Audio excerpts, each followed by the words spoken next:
మిత్రులారా, మానవ జీవితం కష్ట సుఖాల కలబోత. ఎవరి జీవితం వడ్డించిన విస్తరి కాదు. కష్టాలుంటాయి, సుఖాలుంటాయి, అడుగడుగున అవరోధాలుంటాయి, ఇక్కట్లు ఉంటాయి, దారి పొడుగున ముళ్ళుంటాయి. మనం వాటిని అన్నిటిని ఛేదించుకొని ముందుకు వెళ్ళాలి. మన జీవితానికి రెండు వైపులా నాణానికి ఒకవైపున కష్టం, ఇంకోవైపున సుఖం ఉంటుంది. అయ్యో నాకు కష్టం వచ్చింది అని కుంగిపోకుండా ధైర్యంగా ఉండాలి. అయ్యో నాకు సుఖం వచ్చింది, నా దగ్గర డబ్బులు బాగున్నాయి, లక్షల కోట్లున్నర డబ్బులు ఉన్నాయి అని విర్రవీయకూడదు, పొంగిపోకూడదు. అలా విర్రవీగితే కూడా మనిషి జీవితానికి ఏదో ఒక రోజున ఇక్కడి తప్పు. స్నేహితులారా, మనిషి ఎప్పుడు జీవితంలో పోరాడాలి. మనకెప్పుడు జీవన పోరాటం తప్పదు. చిన్నప్పుడు చదువుకుంటూ పోరాడాలి. మంచి మార్కులు రావాలి, మనం ఉన్నతమైన చదువులు చదవాలి, ఉద్యోగాలు సాధించాలి, మనం జీవితంలో రాణించాలి అని మనం కష్టపడతాం. ఆ తర్వాత పెళ్లి చేసుకుంటాం. పెళ్లి చేసుకున్నాక సంసారం, పిల్లలు, భార్య, బాధ్యతలు ఉంటాయి. అప్పుడు కష్టపడాలి, పని చేయాలి, ఉద్యోగం చేయాలి. ఉద్యోగం చేసి కష్టపడాలి, సంపాదించాలి. మరి కష్టపడి సంపాదించకపోతే మనకు భుక్తి ఎలా? డబ్బులు ఎలా వస్తాయి? మన తాత ముత్తాతల ఆస్తి ఉన్నా, ఎంత ఆస్తి ఉన్నా మనం కష్టపడాలి. కూర్చొని తింటే గుడ్డలాగా అంటారు. అంటే మనం కష్టపడకపోతే మనకు డబ్బులు రావు. ఉన్న ఆస్తి నిలుపుకోవాలి, తాత ముత్తాత ఆస్తిని నిలుపుకోవాలి, దాన్ని కాపాడుకోవాలి. కాపాడుకుంటూ మనం చేసే పనిని మనం సక్రమంగా చేయాలి. అలా చేస్తే మనకు భుక్తి ఉంటుంది. లేకపోతే మన ముందు తరాల వారికి ఏమీ ఉండదు, మనకంటూ ఆస్తి ఏమీ ఉండదు. ఇలా మనిషి ఎప్పుడు జీవితంలో పోరాటం చేస్తూనే ఉండాలి. నిరంతర పోరాటం ఇది. భగవంతుడు బారడంత మనిషికి జారడంత కప్పు పెట్టి మనల్ని బాధ పెడుతున్నాడు. దేవుడు పరీక్షిస్తున్నాడు, లీలా వినోదం చూస్తున్నాడు. ఓ మనిషి, నువ్వు కష్టపడి సంపాదించుకో, నోటికి ఆహారం తిను, అంటే కడుపుకు ఆహారం తిను అని మనల్ని పరీక్షిస్తున్నారు. మనం ఆ విధంగా జీవితంలో కష్టాలు అనుభవిస్తున్నాం. ఈ ఆకలి అనేది లేకపోతే, ఈ కడుపు అనేది మనకు లేకపోతే మనం ఎందుకు కష్టపడతాం? హాయిగా కూర్చొని తింటాం, హాయిగా కూర్చొని ఉంటాం. అట్లా అంటే మనకు ఈ విధంగా కష్ట సుఖాల కలబోత అన్నది మనకు స్పష్టంగా తెలుస్తుంది. తర్వాత వయసు మళ్ళినాక 50 ఏళ్ళు దాటాక బీపీలు, షుగర్లు, ఆరోగ్య సమస్యలు, ఎప్పుడు అనారోగ్యం, హాస్పిటల్ చుట్టూ తిరగడం, మందులు వాడడం, గోళీలు మింగడం, ఇలా ఇది కష్టం.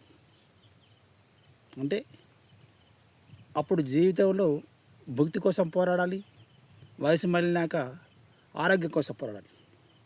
ఆరోగ్యం కాపాడుకోవాలి. ఆరోగ్యం మహాభాగ్యం కదా. మరి మనకెంత సిరి సంపదలు ఉన్నా ఆరోగ్యం బాగలేకపోతే అది వృధాయనే.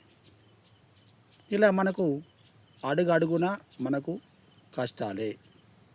ఎవరి జీవితం కూడా వడ్డించిన విస్తరి కాదు. భగవంతుడు మనకు పెట్టిన అతిపెద్ద పరీక్ష ఇది. మనిషి జీవితంలో 4 దశలుంటాయి: బాల్యం, కౌమారం, యవ్వనం, వృద్ధాప్యం. బాల్య దశ 1 నుంచి 14 వరకు.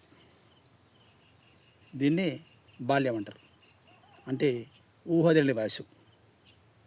తర్వాత 14 దాటితే కౌమారం, 14 నుంచి 18 వరకు. అప్పుడే ఊహ తెలిసే వయసు. అంటే బాల్యం నుంచి కౌమారంలోకి అడుగుడుతుంది కాబట్టి అప్పుడే లోకం అంటే ఏంటిది, ప్రపంచం అంటే ఏంటిది, ఆ చుట్టుపక్కల పరిసరాలు ఏంటి అన్న ఊహ తెలుస్తుంది ఆ దశలో, కౌమారం. తర్వాత 18 నుంచి యవ్వనం. యవ్వనం అంటే ఇక పెళ్ళిటికి వచ్చినట్టు, అంటే చట్టపరంగా మనకు పెళ్ళి చేసుకుని నాకు వచ్చినట్టు. 18 నుంచి ఇక 40-45 మధ్య యవ్వనం ఉంటుంది. తర్వాత వృద్ధాప్యం. అంటే ఈ 4 దశలలో మనిషి జీవన గమనంలో మార్పులు వస్తాయి. బాల్యంలో ఫ్రీడమ్, స్వేచ్ఛ జీవులం. కౌమారంలో స్వేచ్ఛాజీవిలో, యవ్వనంలో అప్పుడు బాధ్యత స్టార్ట్ అవుతుంది. మరి యవ్వనంలో పెళ్లి చేసుకుంటాం కదా, అప్పుడు బాధ్యత స్టార్ట్ అవుతుంది. అప్పటి నుండి మనిషి జీవితంలో అంటే 2 దశలు మనకు ఏ బాధ్యతలు ఉన్నాయి. ఫ్రీగా స్వేచ్ఛగా విహరించుతాం మనం. అంటే ఇది మనం తల్లిదండ్రుల మీద ఆధారపడి బతుకుతాం. తల్లిదండ్రులే కష్టపడి మనల్ని పోషిస్తారు. మరి యవ్వనంలో పెళ్లి చేసుకుంటాం కదా, ఆడపిల్ల అయితే వేరే ఇంటికి వెళ్తారు, వేరే వేరే వాళ్ళ ఇంటికి వెళ్ళి వాళ్ళ ఇంటి పేరు మారుతుంది. అదే మాదిరిగా మగపిల్ల అయితే తన వంశాన్ని తీసుకుంటారు పెళ్లి చేసుకుని. ఆ విధంగా కష్టపడాలి. అంటే మనిషి ఎప్పుడు చూసినా కష్టపడితేనే ఉండాలి.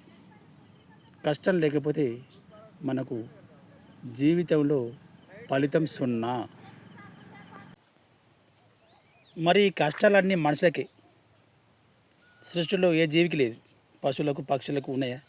అవి మంచిగా పొద్దంతా ఆహారాన్ని సేకరించుకొని తింటాయి, హాయిగా గూట్లో వచ్చి పంటాయి. మనిషే కష్టపడాలి. రోగాలు, నొప్పులు, బాధలు, సమస్యలు, జీవన పోరాటం, భుక్తి కోసం, ఆరోగ్యం కోసం ఎప్పుడు నిరంతరం పోరాటం సాగిస్తూనే ఉండాలి. మనిషి జీవితం కష్టాలమయం.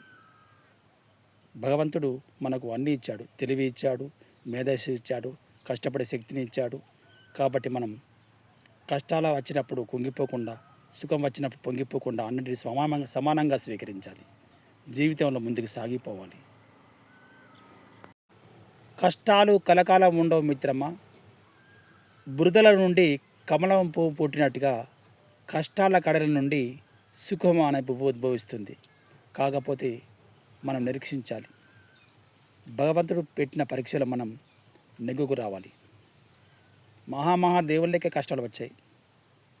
శ్రీరాముడు 14 ఏళ్ళు వనవాసం చేశాడు, పాండవులు చేశారు, అందరూ కష్టపడ్డారు. దేవుళ్ళే కష్టపడ్డారు. మనమెంత మానవ మాత్రులం.